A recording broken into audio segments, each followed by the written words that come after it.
So today we're going to be maxing the Haran Geppaku Futsu, finally. I wanted to do this a little earlier, but we had to go through the Chasm, and that was a whole ordeal, so we're doing that today. I got it to level 20 already, so that's a start, mainly just to see what it needed. Of course, these new enemy drops, which we'll get to in a second. That was a nightmare. But yeah, starting with getting it to level 40, just using my 3-star weapons here. Our first problem was actually the old handguards from the samurai drops. So I did what any reasonable person would do and farmed 2 samurai islands, and that thankfully was enough to get it up to level 50. From 50, we actually had enough to go straight to 60, which was a pleasant surprise. And here's where the problem starts, the infamous 4th star. We needed 18 of the middle tier new enemy mats, as well as 13 more samurai drops. I tried to start with the new enemies, but eventually came to this locked gate.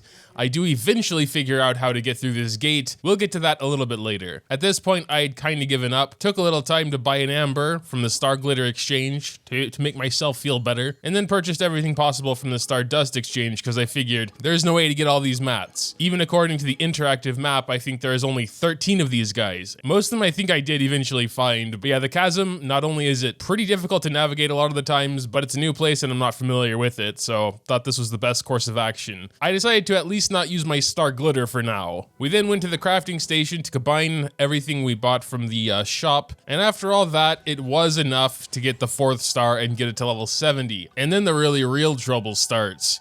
So we need pretty much everything except for the handguards. I don't know why I had so many of the resin weapon mats. I hadn't pre-farmed them, and I didn't know he would need these. Perhaps I farmed them for some other weapon. It doesn't matter. I was happy I had a lot since we didn't need to farm this too much. But yeah, I went ahead and combined all the resin weapon mats until they were all purples, which got us all the way up to 15. So that was looking pretty good. But I know for the last star, we need 6 golds. I did want to go ahead and put the Narukami's affection to rest and finish that off before we go try and find these new enemies again. So we did some runs in the weapon domain. Honestly, this is probably one of my favorite domains because of how fast it is. You just have some small enemies here and then 3 hilichurls at the end that aren't too tough. How were our drops though? No purple, no gold. My resin got rolled. Thankfully, after a couple more runs, we did have a good drop, and using the 4th condensed resin, heading back to the crafting station, combining all the stuff we need, making sure we keep 9 purples while crafting the other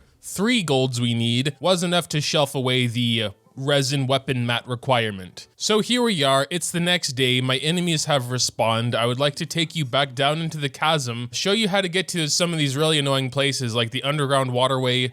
Took me like literally 3 hours to figure out how to get here. It's embarrassing and hard to admit, but it's true. The enemy up here behind the cage, we're gonna take a look at that as well while we farm the enemies we need to anyway.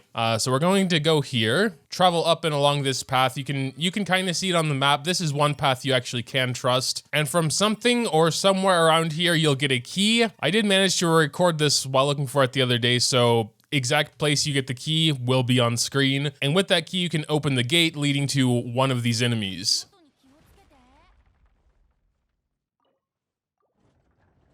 The underground waterway, it's not actually very hard to get to once you know how to get there. So we're gonna start from this waypoint here. Basically do a U-turn from here and go up those stairs. Keep going along the stairs, and you should get to a little challenge icon here.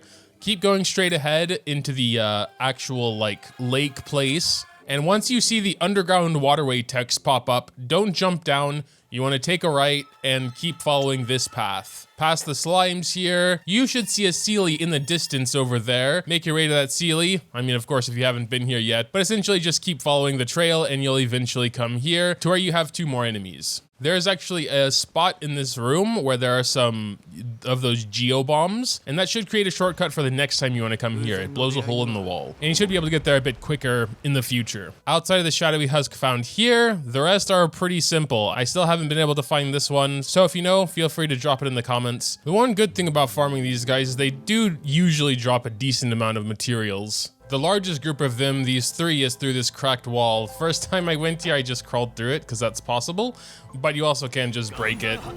And look at all of that. Very nice.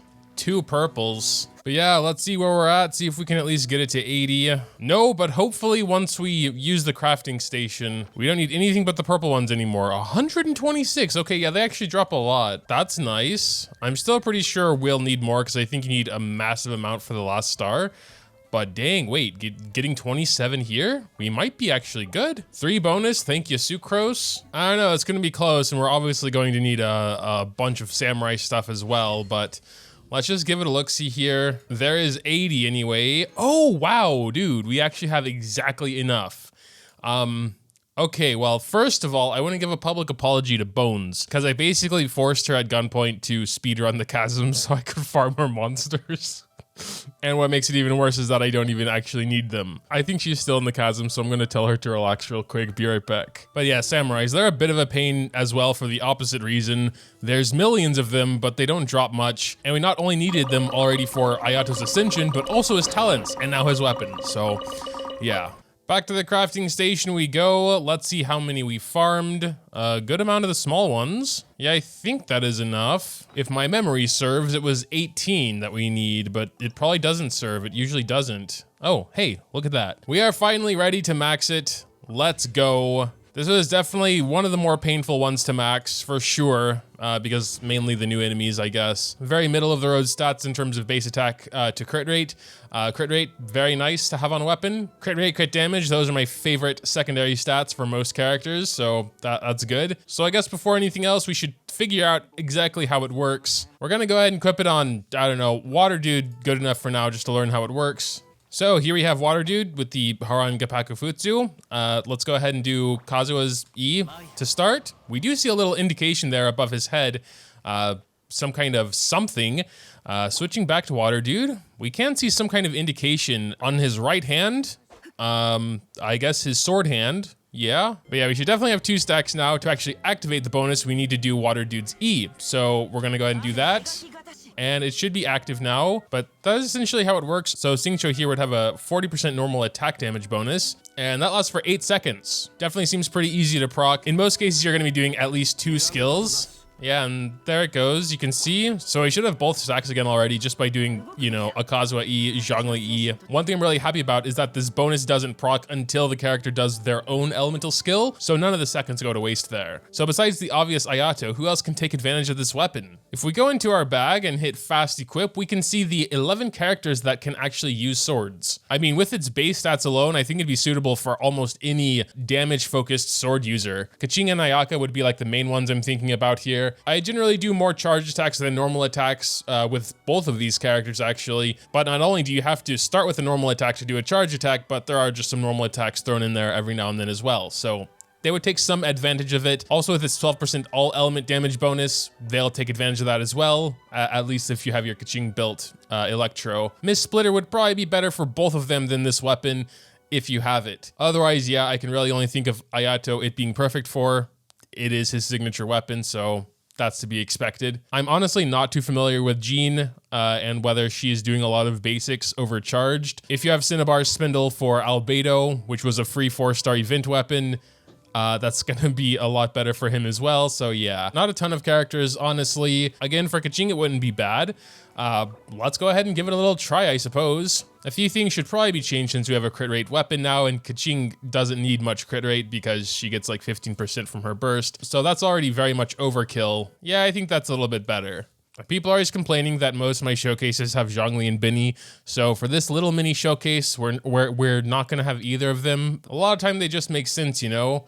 Zhongli's shield isn't just for protection, it's also to reduce the resistances and stuff. So yeah, basically we're gonna start with E plus E, and Keqing should already have the stuff when she does her E. And there we go.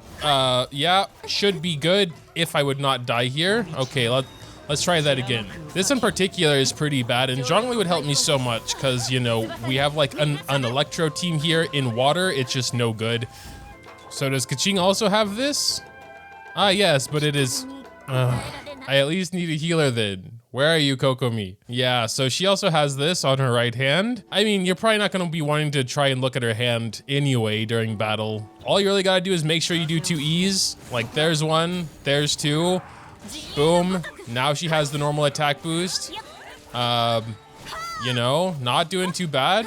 I do want to see if I can spot the actual damage difference. So we're gonna have to go to like Masanori for that, I guess. So right now she has no buffs. We're going to just look at it like that to start.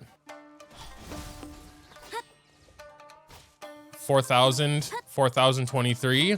Yeah, 4,023 seems about right. All right, so let's do a couple of Kazuha E's, trying not to like confuse anything because of Viridescent and all of that.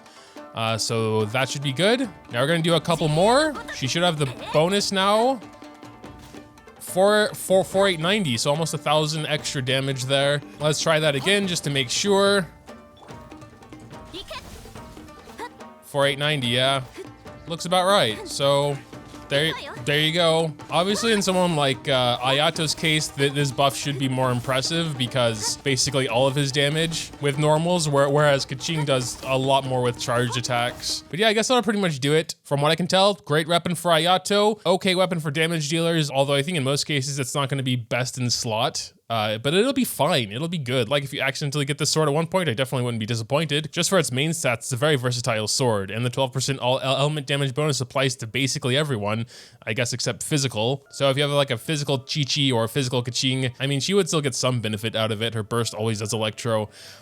You know, even if you're gonna charge attack burst the E, that still does electro. Again, the passive is super easy to proc. I imagine anyone would do that without even trying or thinking about it because you just do 2 E's. You know, you have 4 characters, even if one of them is a healer, for example, and you don't necessarily need healing or something, you're still probably going to cycle through and do 2 E's of your other characters before going back to the sword user and using their E. But I digress. Make sure to tell me what you think about this weapon and or the video in the comments down below. If you have any additional thoughts on it, feel free to drop them down there. Also, dropping a like or a subscribe if you enjoyed is always greatly appreciated as well. Thanks, as always, for watching, and until next time.